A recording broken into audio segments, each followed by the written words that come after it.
మార్పు కోరుకునే షేర్లింగంపల్లి అన్నదమ్ములకి, అక్కచెల్లెలకి హృదయపూర్వక నమస్కారాలు. హైటెక్ సిటీ ఇప్పుడు షేర్లింగంపల్లి అంటే కేవలం ఐటీ కంపెనీలు, భవనాలు కాదు. ఇక్కడున్న గాంధీ గారి గురించి అందరికీ తెలిసిన విషయమే. ఆయన చేసిన మొదటి తప్పు ఏందంటే బీఆర్ఎస్ పార్టీతోని ఉండి, బీఆర్ఎస్ పార్టీ కారు గుర్తుతోని గెలిచి, తర్వాత కాంగ్రెస్ పార్టీ కండవ కప్పుకొని ప్రజలు ఎవరైతే ఆయన నమ్మి ఓటేసిన ప్రజలు ఎవరైతే ఉన్నారో వాళ్ళందరినీ కూడా మోసం చేయడం జరిగింది. వాళ్ళందరూ కూడా ఆయన్ని నమ్ముకున్న వాళ్ళు ఎవరైతే ఉన్నారో వాళ్ళందరూ కూడా ఇప్పుడు అధోగతి పాలనలో ఉన్నారు. వాళ్ళు అయోమయంగా ఉన్నారు. సో ఆయన చేసిన మొదటి తప్పు షేర్లింగంపల్లి ఎమ్మెల్యే అని చెప్పుకునే గాంధీ గారు చేసిన మొదటి తప్పు ఇదే. తర్వాత 2018లో మైనారిటీ ఫంక్షన్ హాల్ కట్టిస్తానని చెప్పి మాట ఇచ్చాడు. మైనారిటీ సోదరులు ఎవరైతే ఇక్కడ కానామెట్లో ఉన్న సోదరులు ఎవరైతే ఉన్నారో వాళ్ళందరికీ కూడా గాంధీ గారు మాట ఇవ్వటం జరిగింది. ఆ తర్వాత 2023 ఎలక్షన్స్ ముందు, అంతకుముందు ఒక శిలాఫలకం పెట్టిండు. 2023 ఎలక్షన్స్ ముందు మళ్ళీ మల్టీపర్పస్ అని చెప్పి మళ్ళా ఒక శిలాఫలకం పెట్టడం జరిగింది. అంటే వ్యవస్థ ఈ గాంధీ చేసే పనులు ఎట్లున్నాయంటే, అంటే ఓన్లీ నీవు మైనారిటీ సోదరుల యొక్క ఓట్ల కోసము, వాళ్ళని మభ్యపెట్టడానికి కోసం అని చెప్పి మీరు ఈ శిలాఫలకాలు పెట్టడం జరుగుతుంది. అట్లనే తర్వాత 2 ఫంక్షన్ హాల్ గురించి ప్రజలు అడిగితే వాళ్ళు గట్టిగా వాళ్ళందరూ ముస్లిం సోదరులు వాళ్ళందరూ కూడా మాట్లాడారు. మాట్లాడిన తర్వాత ఒకటి మల్టీపర్పస్, ఇంకోటి శిలాఫలకాల మీద మల్టీపర్పస్ అని పెడతాడు. ఇక్కడేమో రాయటమేమో గోడల మీద రాయటమేమో ముస్లిం మైనారిటీ సోదరులకి ఫంక్షన్ హాల్ అని చెప్పి పెడతారు. అంటే మీరు 2 ఫంక్షన్ హాల్ కడుతుర్రా, లేదంటే ఒకటే ఫంక్షన్ హాల్ కట్టి ప్రజలందరికీ ఇవ్వాలని అనుకుంటుర్రా? వాళ్ళు పోయి గట్టిగా మాట్లాడినప్పుడు ఈయన ఏం చేసిండంటే వచ్చి అడావుడిగా ఇక్కడ బోర్ వేయటం జరిగింది. బోర్వెల్ వేస్తే మనకు ఏమనిపిస్తుంది ఎవరికైనా కూడా, ఇక్కడ ఏదో ఫంక్షన్ హాల్ కడుతుర్రు, లేదా వర్క్ నడుస్తుంది అనే ఒక ఇవన్నీ ఏంటంటే జనాల్ని ప్రజల్ని అందరినీ కూడా డైవర్షన్ పాలిటిక్స్ లాగా డైవర్షన్ చేసి రేపు వాళ్ళకి నేనేదో మంచి చేసినా అని చెప్పి ప్రజల ముందుకి చెప్పుకోవడం తప్ప ఏం లేదు.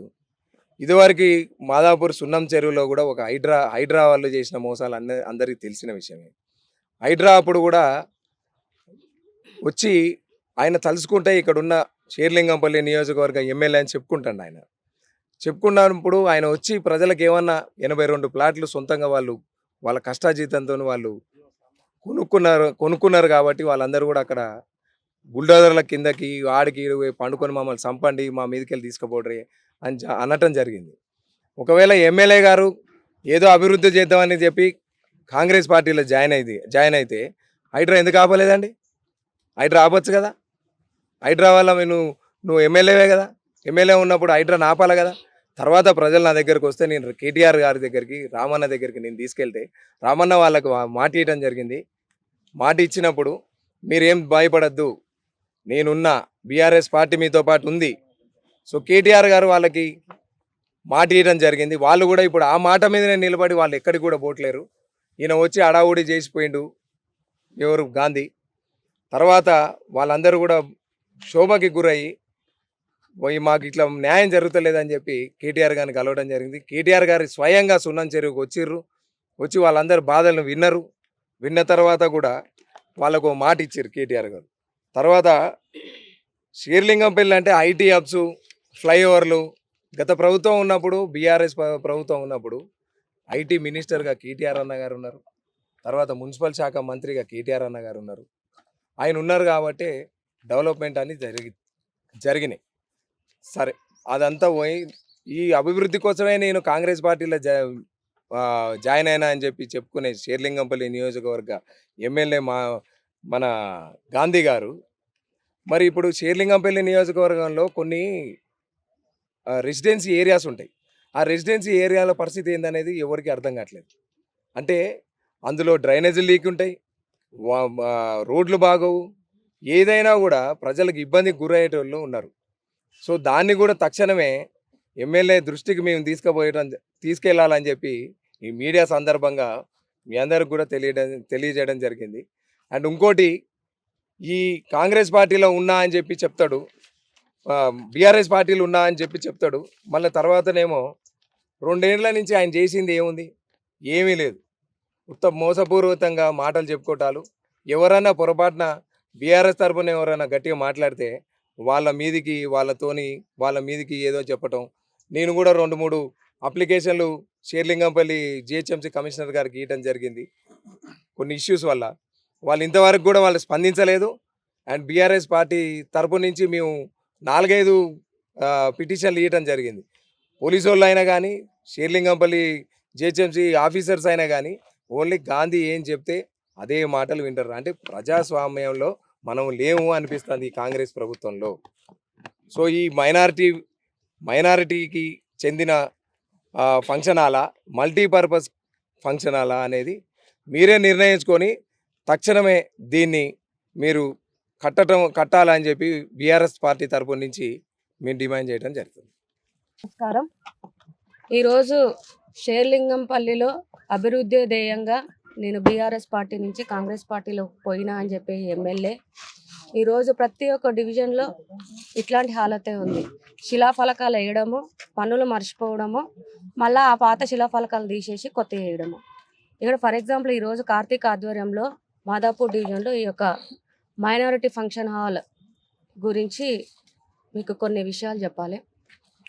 2018లో మైనారిటీలు అందరూ నాకు ఓటేసి గెలిపించండి, మీ అందరికీ కూడా మీకు శ్మశాన వాటిక మైనారిటీ ఫంక్షన్ హాల్ కట్టిస్తా అని చెప్పేసి ఆ రోజు హామీ ఇచ్చిండు. 5 సంవత్సరాల వరకు చేయలే. దాని తర్వాత 2023లో ఎలక్షన్ వస్తుండగా 1 నెల ముందు కలెక్టర్ గారు ప్రొసీడింగ్స్ తీసుకొచ్చిండు. దాంట్లో మీరు చూసినట్టయితే క్లియర్గా దీంట్లో multipurpose function hall proceedings, collector గారు ఇచ్చిన ప్రొసీడింగ్స్ ఇవి. మల్టీపర్పస్ ఫంక్షన్ హాల్ అన్ని కులాలకి, మతాలకి, వర్గాలకి ఇచ్చిన ప్రొసీడింగ్స్ ఇవి. 2000 గజాలలో మల్టీపర్పస్ ఫంక్షన్ హాల్. కానీ మేము ఏమంటున్నాము, ఈరోజు నువ్వు శిలాఫలకంలో మల్టీపర్పస్ ఫంక్షన్ హాల్ అని పెట్టినావు, నీ ఫేస్బుక్లోనేమో మైనారిటీ ఫంక్షన్ హాల్ అని రాస్తున్నావు. అంటే ఇది నువ్వు ఎవరిని మోసం చేస్తున్నారు? హిందువులను మోసం చేస్తుర్రా? ముస్లింలను మోసం చేస్తుర్రా? క్రిస్టియన్లను మోసం చేస్తున్నారా? మీరు ఇచ్చేది ఉంటే మైనారిటీ ఫంక్షన్ హాల్ మా మైనారిటీలకు కట్టివ్వండి. ఇప్పుడు సంగారెడ్డి అన్న చెప్పినట్టు 2000 గజాలు కాదు, 2 ఎకరాలలో కట్టియండి. ఎందుకంటే మా ముస్లిం మైనారిటీ ప్రజలు గరీబోళ్ళు ఉన్నారు, కనీసం పిల్లల్ని కూడా చదివిపించుకున్న స్టేజ్లో ఉన్నారు. ఇప్పుడు మా దగ్గర చందనాల వేముకుంట చూస్తే ఉర్దూ మీడియం స్కూల్లో కొన్ని 100 మంది చదువుతున్నారు. అట్లాంటి పిల్లలకి రేపు పెళ్లి చేయాల్సి వస్తే మైనారిటీ ఫంక్షన్ హాల్ కావాలి వాళ్ళకి. కాబట్టి మేము మైనారిటీ ఫంక్షన్ హాల్ కావాలని చెప్పి మా పార్టీ తరఫున కూడా మేము డిమాండ్ చేస్తున్నాం. కానీ నువ్వు ఇట్లా మల్టీపర్పస్ ఫంక్షన్ హాల్ అని చెప్పి ప్రొసీడింగ్ తీసుకొచ్చి మైనారిటీ ఫంక్షన్ హాల్ అని చెప్పి మా మైనారిటీలను ఎందుకు మోసం చేస్తున్నారు? సరే మోసం చేసినావు. 2023లో నువ్వు ఎంపీ లార్డ్స్ మీరు చూసినట్టయితే ఇక్కడ శిలాఫలకం చూడండి, ఎంపీ లార్డ్స్ ద్వారా మీకు మైనారిటీ ఫంక్షన్ హాల్ ఎక్కడ కూడా మీకు ఫండ్ రాయలేదు. ఎంపీ లార్డ్స్ అని చెప్పి శాంక్షన్ చేశారు, శిలాఫలకం పెట్టారు. 2 సంవత్సరాలు అవుతుంది. కానీ ఇంతవరకు పని చేయకుండా మళ్ళా 2025లో మీకు అక్కడ కనిపిస్తున్న స్టోన్ చూడండి, మళ్ళీ 2025లో మళ్ళీ మల్టీపర్పస్ ఫంక్షన్ హాల్ అని చెప్పేసి జిహెచ్ఎంసీ నిధుల ద్వారా 1,68,45,000 అని పెట్టినాడు. ఓకే, దీనికి మేము అంగీకరిస్తున్నాం. నువ్వు శిలాఫలకం పెట్టి కూడా దాదాపు 6 నెలలు అవుతుంది. కానీ నువ్వు ఇక్కడ ఎందుకు గుంతలు తీసి వదిలేసినావు, బోరేసినావు? మైనారిటీ వర్గాలు ఏ రోజైతే ఒక 20 మంది వెళ్ళి ఎమ్మెల్యే దగ్గర గట్టిగా కూర్చొని మా ఫంక్షన్ హాల్ ఎందుకు గడతలేవు అని అడిగితే అక్కడ వాళ్ళని తీసుకొచ్చి ఇక వస్తుంది కడుతున్నా అని చెప్పి వాళ్ళకి మాయమాటలు చెప్పి మభ్యపెడుతున్నారు. మేము ఒకటే కోరుతున్నాం, ఇక్కడ 7 సంవత్సరాల నుంచి మోసం చేస్తున్నాం. 7 సంవత్సరాల నుంచి మీకు మైనారిటీ ఫంక్షన్ అని చెప్పి మోసం చేస్తున్నాం. కానీ ఇక్కడ క్లియర్గా చూడండి, కలెక్టర్ ప్రొసీడింగ్స్లో చూస్తే మీకు హైలైట్ చేసి చూపిస్తాను. కలెక్టర్ గారు ఏం ఆర్డర్ ఇచ్చారంటే, the land shall be utilized within a period of 1 year from the date of taking over the position of land. Land position తీసుకున్న తర్వాత విత్ ఇన్ 1 yearలో యూటిలైజ్ చేసుకోవాలి ల్యాండ్ని అని చెప్పిండ్రు. దానికి కాంపౌండ్ వాళ్ళు కూడా కట్టాలి అని చెప్పేసి ఒక పాయింట్ రాశారు. కాంపౌండ్ వాళ్ళు అండ్ ల్యాండ్ని యూటిలైజ్ చేసుకోవాలి అని చెప్పి. కానీ ఇక్కడ మీరు చూసినట్టయితే కాంపౌండ్ వాళ్ళు కూడా కట్టలేదు. గుంతలు తవ్విండ్రు, బోర్ వేసిండ్రు, గుంతలల్లో రెండు సిమెంట్ బ్యాగుల సిమెంట్ వేసిండు. ఇదే మీ మైనారిటీ ఫంక్షన్ హాల్ అని చెప్తున్నారు. కాబట్టి మైనారిటీలు చదువుకోలేదు, మనం ఏది చెప్తే అది వింటారు, ఏది చెప్తే మనం చెప్పిందల్లా వాళ్ళు నమ్ముతారు అనేది కాదు. మైనారిటీలు, అమాయకులైన మైనారిటీలను ఈ దొంగ ఎమ్మెల్యే మోసం చేస్తున్నారు. కాబట్టి మేము ఒకటే చెప్తున్నాము, ఈరోజు ఈ యొక్క మైనారిటీ ఫంక్షన్ హాల్ని ఇప్పుడు జిహెచ్ఎంసీ ఎలక్షన్ వచ్చే లోపల 1 or 2 ఫ్లోర్స్ వేసిన మైనారిటీలకు అందుబాటులోకి తీసుకురావాలి. ఒకవేళ తీసుకురాలేదు అంటే జిహెచ్ఎంసీ కార్పొరేటర్లుగా మేము గెలిచి ఇక్కడున్న స్థానిక కార్పొరేటర్ తోటి మేము ఫంక్షన్ హాల్ కట్టిస్తాము. అది మేము తెలియజేస్తున్నాం. కాబట్టి ఈరోజు ఇక్కడ ముస్లింలకేమో మైనారిటీ ఫంక్షన్ హాల్ అంటాడు, అక్కడ చందానగర్లో అంబేద్కర్ ఫంక్షన్ హాల్ అని కట్టిండు. ₹1 కోటి ఆ ఫంక్షన్ హాల్ రిపేర్ చేయాలి, దాన్ని మూలకు పడేసిండు. ఏ ఫంక్షన్ హాల్ కూడా గరీబైన ప్రజలకి ఏ రోజు కూడా అందుబాటులోకి తీసుకురావట్లేడు ఎమ్మెల్యే. మాయమాటలు చెప్తుండు, అన్ని వర్గాలతో ఓట్లు వేయించుకుంటుండు, గెలుస్తున్నాడు. మళ్ళీ ఎలక్షన్ టైంలో వచ్చి నేను చేస్తా అని చెప్పి ఇట్లాంటి తప్పుడు హామీలు ఇచ్చి అన్ని వర్గాలను మోసం చేస్తారు. కాబట్టి అభివృద్ధి చేసేది షేర్లింగంపల్లి, అభివృద్ధి చేసేది బీఆర్ఎస్ పార్టీయే, అభివృద్ధి చేయబోయేది కూడా బీఆర్ఎస్ పార్టీ అని చెప్పేసి మీ అందరికీ కూడా గంటాపదంగా తెలియజేస్తూ, మైనారిటీలు అందరూ కూడా ఏకం కావాలి. అందరూ కూడా ఎమ్మెల్యే ఇంటి ముందు ధర్నా చేద్దామంటే మేము అందరం రెడీగా ఉన్నాము. ధర్నా చేద్దాము, ఈ యొక్క ఫంక్షన్ కట్టించుకుందాము, మనందరం కూడా అందుబాటులోకి తీసుకొద్దామని చెప్పేసి మీ అందరికీ కూడా నేను తెలియజేస్తాను. గత జనరల్ ఎలక్షన్స్ ముందు 2023 అక్టోబర్లో మైనారిటీస్కి కానామెట్లో 2000 గజాల్లో కమ్యూనిటీ హాల్ కట్టిస్తా అని చెప్పేసి ₹1 నిధులతో ఇక్కడ శంకుస్థాపన చేయడం జరిగింది. చేసిన తర్వాత ఇక్కడ ఒక రూమ్ కట్టి దీన్ని వెనక మనకు కనిపిస్తుంది మైనారిటీ కమ్యూనిటీ హాల్ అని. తర్వాత ఆ పని అయిపోయింది. మళ్ళీ 23 అక్టోబర్లో 2025 అక్టోబర్లో ఇంకో శంకుస్థాపన చేసి ఇంకో ఫౌండేషన్ స్టోన్ వేయడం జరిగింది. దాని మీద 1,68,00,000తో మల్టీపర్పస్ ఫంక్షన్ హాల్ కడతామని చెప్పేసి రాసి ఉంది, మనకు కనిపిస్తూ ఉంది. అసలు మొదటగా చూస్తూ ఉంటే ఈ ఎలక్షన్స్ ముందు వేసినటువంటి ఈ యొక్క ఫౌండేషన్ స్టోన్ ఏంటంటే కేవలం ఒక రాజకీయ దురుద్దేశంతో ప్రజలని మభ్యపెట్టి ఓట్లు వేసుకోవాలనేటువంటి ఉద్దేశంతో అరకపూడి గాంధీ గారు చేశారు. ఎందుకు చెప్తున్నా అంటే అప్పుడు వేసినటువంటి ఇది ఇక్కడ చూడండి, ఇది ఫౌండేషన్ స్టోన్. దీంట్లో ఎక్కడ కూడా మైనారిటీ అని లేదు, మల్టీపర్పస్ ఫంక్షన్ హాల్ అని ఉంది.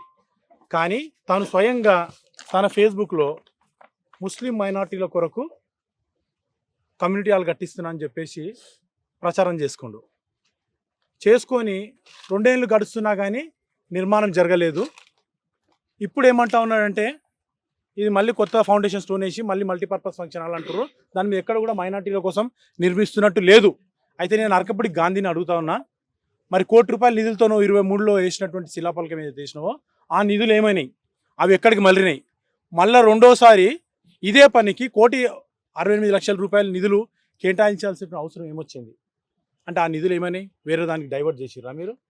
మళ్ళీ ఇప్పుడు వేయడంలో ఉద్దేశం ఏంటి అంటే, ఒకటి తన రాజకీయ స్వార్థ ప్రయోజనాల కొరకు ప్రజలకి అబద్ధాలు చెప్పి వాళ్ళని తప్పుదో పట్టించి ఓట్లు దండుకోవడం అనేటువంటిది అలవాటు అవుతుంది. ఇప్పుడు జిహెచ్ఎంసీ ఎలక్షన్స్ వస్తూ ఉన్నాయి ఒక 2-3 నెలల్లో. దాన్ని దృష్టిలో పెట్టుకొని ఈ యొక్క మళ్ళీ కొత్త ఫౌండేషన్ స్టోను మళ్ళీ ఒక 2-3 నెలల తర్వాత ఏదో కొబ్బరికాయ కొట్టి మళ్ళీ ఏదో బోర్ వేసినట్టు ఏదో ఒక యాక్టివిటీ చేస్తాడు. చేసి ఏంటంటే ప్రజలకు పని చేస్తున్నా అని చెప్పి మళ్ళీ ఒకసారి ఓట్లు వేయించుకోవాలని చెప్పేసి దుర్మార్గమైనటువంటి ఒక ఆలోచన చేస్తూ ఉండు. ఈ అరకపూడి గాంధీ గారు ప్రజలని ప్రజలుగా కాకుండా ఓట్లుగా చూస్తూ ఉండు. దానికి క్లియర్ కట్ నిదర్శనం మనకి ఏంటంటే వెనుక కనిపిస్తుంది minority function hall, community hall అని. అక్కడనేమో ఫౌండేషన్ స్టోన్ మీద ఎక్కడ కూడా మైనార్టీ కానీ లేదు. ప్రొసీడింగ్ కాపీ కూడా మా సోదరు ఇప్పుడు చూపిస్తారు, దాంట్లో కూడా ఎక్కడ కూడా మైనార్టీస్ కానీ లేదు. ఇది మల్టీపర్పస్ ఫంక్షన్ హాల్ అని చెప్పేసి ఉన్నది. మరి ఇన్ని సంవత్సరాలు, ఇది 2 సంవత్సరాలు దాటిపోయింది. మీరు ఎలక్షన్స్ ముందు నేను అభివృద్ధి చేస్తున్నాను, మీకు కమ్యూనిటీ హాల్ కట్టిస్తాను, కేవలం ఇక్కడనే కాదండి, షేర్లింగంపల్లి నియోజకవర్గంలో మీరు ప్రతి డివిజన్లో వెళ్ళినట్టయితే ఇలాంటి శిలాపలకాలు మీకు ఎన్నో కనిపిస్తాయి. ఇలాంటి ఫౌండేషన్ స్టోన్స్ ఎక్కడ కూడా ఫౌండేషన్ స్టోన్ వేసిండు కానీ ఎక్కడ కూడా పని జరగలేదు. అటు హైదరాబాద్ డివిజన్లో అయితే, ఇటు చందానగర్ డివిజన్లో అయితే ప్రతి దగ్గర కూడా మీకు కనిపిస్తూ ఉంటాయి. ఏంటంటే ఓన్లీ పబ్లిక్ని డైవర్ట్ చేయాలి, చేసి ఓట్లు వేయించుకోవాలనేటువంటి దురుద్దేశంతో ఈ రకంగా జరుగుతూ ఉంది. నేను ఒకటే అడుగుతున్నా, ఇప్పుడైనా గాంధీ గారు మీరు మీడియా ముందుకు వచ్చి ఇది మల్టీపర్పస్ ఫంక్షన్ హాల్ ఎవరి కోసం, ఇది మైనార్టీ ఫంక్షన్ హాలా, మల్టీపర్పస్ ఫంక్షన్ హాలా, అసలు మీరు ఏం చేయదలుచుకుంటున్నారు? ఇక్కడ 2000 గజాల్లో కడతామని 2 సంవత్సరాలు అయిపోయింది. మళ్ళీ గతంలో నువ్వు బీఆర్ఎస్లో ఉన్నప్పుడు 9,000 కోట్లు కేటీఆర్ గారు నిధులు ఇస్తే అది కరపత్రాలు వేయించుకొని నువ్వు గెలిచినా నువ్వేం చెప్పినావు? అభివృద్ధి కోసం పార్టీ మారుతున్నా అన్నావు. ఇదా అభివృద్ధి? ఎవరు అభివృద్ధి కోసం మీరు పోయిర్రు? ప్రజలు అడుగుతూ ఉన్నారు, ఇవన్నీ ప్రజలు గమనిస్తూ ఉన్నారు. మీరు జవాబు చెప్పాల్సినటువంటి అవసరం ఉంది. ఒకటే పనికి 2 సార్లు నిధులు కేటాయించడం, 2 సార్లు ఫౌండేషన్ స్టోన్ వేయడం అంటే ఎవరిని తప్పుతో పట్టించాలనుకుంటారు? అంటే ఇది ప్రజలు పిచ్చోళ్ళు అనుకుంటారు. అంటే మేము ఏది చేసినా కానీ ప్రజలు ఎవరు అడగరు అని అనుకుంటురా? మీరు కాంగ్రెస్ పార్టీ ఆ స్పీకర్ గారిని ఇంకొకరిని మీరు ఇక్కడ పార్టీ మారి నేను లేదు మళ్ళీ నేను బీఆర్ఎస్లో ఉన్నట్టు లెటర్ ఇస్తే వాళ్ళు నమ్ముతారేమో, వాళ్ళని నువ్వు మభ్యపెట్టి తప్పుదో పట్టియొచ్చు, కానీ ప్రజలను నువ్వు తప్పుదో పట్టించలేవు. నిన్ను నమ్మి నిన్ను కేసీఆర్ గారు ముఖం చూసి బీఆర్ఎస్ పార్టీ మీద ఉన్న నమ్మకంతో నీకు ఓటేసిర్రు. 9,000 కోట్ల రూపాయలు ఇచ్చి ఈ నియోజకవర్గాన్ని అభివృద్ధి పదంలో నడిపిస్తే కేటీఆర్ గారిని బీఆర్ఎస్ పార్టీని వెన్నుపోటు పరిచి నువ్వు కాంగ్రెస్లో పోయిన అభివృద్ధి కోసం అన్నావు. ఏం అభివృద్ధి చేసినావు? గుండు సున్నా. ఇప్పటి వరకు జరిగిన అభివృద్ధి గుండు సున్నా, ఓన్లీ మాటలకే పరిమితమైంది. ఈ అరకెపుడి గాంధీ అయితేనేమి, రాష్ట్రంలో రేవంత్ రెడ్డి ప్రభుత్వం అయితే ఎవ్వరు కూడా రాష్ట్రాన్ని అభివృద్ధి పదంలో తీసుకుపోయేటువంటి ఆలోచన లేదు. కేవలం రాజకీయ స్వార్థ ప్రయోజనాల కొరకే ఇవన్నీ జరుగుతూ ఉన్నాయి. నిన్న కూడా మేము ఒక నిరసన కార్యక్రమం చేసి మేము చెప్పడం జరిగింది ప్రజలకు. ఇప్పుడే కాదు, ఇప్పటి నుంచిగా నియోజకవర్గంలో ఎక్కడైతే నువ్వు ప్రజలను మభ్యపెట్టి మోసం చేసి తప్పుదో పెట్టే విధంగా నువ్వు ఇలాంటి శిలాపలకాలు వేసి ఏమేమి చేసినావో వాటన్నిటి కూడా బీఆర్ఎస్ పార్టీ షేర్లింగంపల్లి నియోజకవర్గ ఒక నాయకులుగా మేము ఎండగడతాం. తప్పకుండా ప్రజలకు నువ్వు జవాబు చెప్పాలి. జిహెచ్ఎంసీ ఎలక్షన్స్లో గట్టి గుణపాఠం చెప్తారు ప్రజలు. మరి ఇప్పటికైనా మీరు మరి ప్రజల పక్షా నుండి పనిచేయాలన్నటువంటి మీరు ఆలోచన మార్చుకుంటే మంచిదని మేము బీఆర్ఎస్ పార్టీ తరఫున మేము డిమాండ్ చేస్తా ఉన్నాం. షేర్లింగంపల్లి మైనార్టీ ఫంక్షన్ హాల్ అని చెప్పేసి ఇక్కడ ఓపెనింగ్ చేయడం జరిగింది. షేర్లింగంపల్లి ఎంత పెద్దది, ఎంత కాన్స్టెన్సీ పెద్దది షేర్లింగంపల్లి. అప్పుడు ఖైరతాబాద్ ఎట్లుండేనో ఈ షేర్లింగంపల్లి అట్లా అయ్యింది. ఇప్పుడు అంత 2,000 గజాలు అది సరిపోదు వాళ్ళకి, మైనార్టీలకు 2,000 గజాలు ఇచ్చుడేంది? మైనార్టీలది గురుకుల భూములు, వాళ్ళ భూములు చాలా భూములు ఉన్నాయి. వాళ్ళ భూములకు వాళ్ళకి ఇయనికనే కలకాలు ఎందుకు? మనకు తెలంగాణ తెచ్చుకున్నందుకు మైనార్టీలకు అన్యాయం చేద్దామా? అది కరెక్ట్ కాదు. షేర్లింగంపల్లిలో వాళ్ళకు 2 ఎకరాలు ఇచ్చి వాళ్ళకు ఫంక్షన్ హాల్ ఏర్పాటు చేయాలి. ఇది సరిపోదు వాళ్ళకు. నేను ఈ ఎమ్మెల్యే గారిని కోరుతూ, ఎందుకంటే ఆ రోజు మా బీఆర్ఎస్ పార్టీ ఇచ్చిన పైసలతోటి నువ్వు చేయలేకపోయినావు. ఇప్పుడన్నా నువ్వు కాంగ్రెస్ పార్టీలు ఉన్నావు కాబట్టి, కాంగ్రెస్లో ఉన్నావా నువ్వు బీఆర్ఎస్లో ఉన్నావా నీకు తెలవాలి. నీకు తెలిసిన ఉద్దేశంలో ఇక్కడ 2 ఎకరాలు 2 ఎకరాలు ఇచ్చి వాళ్ళకు ఏర్పాటు చేస్తే వాళ్ళ ఫంక్షన్ హాల్ బ్రహ్మాండంగా ఉంటుంది. మైనార్టీలు 40% ఉన్నారు. షేర్లింగంపల్లిలో 40% మైనార్టీలు ఉన్నారు. వాళ్ళకు మేలు జరుగుతుంది. నువ్వు ఇది దృష్టిలో పెట్టుకొని వాళ్ళకు 2 ఎకరాలు ఇవ్వాలని చెప్పేసి నా డిమాండ్. జై తెలంగాణ. అన్న, రాష్ట్రం మొత్తం కాంగ్రెస్ పాలన నడుస్తుంది. షేర్లింగంపల్లి ఏం పాలన నడుస్తుంది తెలుసా అన్న? దొంగ కాంగ్రెస్ పాలన. ఎందుకంటే నాకు కాంగ్రెస్ తెలియదు, బీఆర్ఎస్ తెలియదు. నిజానికి వాస్తవానికి మాడితే 2023లో గాంధీ గారు బీఆర్ఎస్ పార్టీలో ఉన్నప్పుడు ఇది ముస్లిం మైనారిటీకి చెందాలని చెప్పేసి ఇక్కడ ఎన్నికలు రాయించారు. నాన్న జరగడం ముస్లిం మైనారిటీస్ అని రాపించారు. ఆయన చేతుల ద్వారా రాయించారు. అయితే ఏంటంటే ఇంతకుముందు మా నిజామన్న చెప్పిన ఒక మాట, ఈ మధ్య అంట తెలంగాణ భవన్ ఉన్న రోజులు మంచిగా ఉండే మా గాంధీ గారు సార్, చాలా మంచిగా ఉండే. ఈ మధ్య గాంధీ భవన్ చుట్టూ తిరుగుతారు కదా, గాంధీ భవన్లో బాత్రూమ్లలో తొక్కిసలాటలు బాగా అవుతున్నాయంట. ఈ మధ్య వారు వీరు వారు అవుతున్నారంట. అందువల్ల ఏంది గాంధీ గారు, మీరు చెప్పిన మాట ఏంది, మీరు చేస్తుంది ఏంది? మీరు ఆ కాంగ్రెస్ వాళ్ళు తీరు తయారయ్యారా? మీరు మా బీఆర్ఎస్ మనిషి అని చెప్పేసి పబ్లిక్ మీకు ఓట్లు వేసి గెలిపిస్తే మీరు మొత్తం ఇప్పుడు కాంగ్రెస్ కండువా కప్పుకొని నేను కాంగ్రెస్ కాదంటూ అంటే దొంగ కాంగ్రెస్. మా బీఆర్ఎస్ అయితే నువ్వు కాదు, సత్యమీరా కాదు అన్న, మనకు బీఆర్ఎస్ గాంధీ కాదు కదా, కాంగ్రెస్ దొంగ గాంధీ. మిమ్మల్ని ఇట్లాగే సంబోధిస్తాం సార్. మిమ్మల్ని నమ్మి ఓటు వేసిన మన బీఆర్ఎస్ కార్యకర్తలు, మీకోసం పనిచేసిన బీఆర్ఎస్ కార్యకర్తలు అందరూ బీఆర్ఎస్ పార్టీతోనే ఉన్నారు. మీ ఎంబడి వచ్చిన దొంగ కార్పొరేటర్లు మీతో ఉన్నారేమో కానీ క్యాడర్ దమ్మున్న నాయకులు, కార్యకర్తలు, ఉద్యమకారులు అందరూ రామన్ ఎంబడే ఉన్నారు. మీరు నడవడిక మార్చుకోవాలని మిమ్మల్ని కోరుతూ సెలవు తీసుకుంటాం.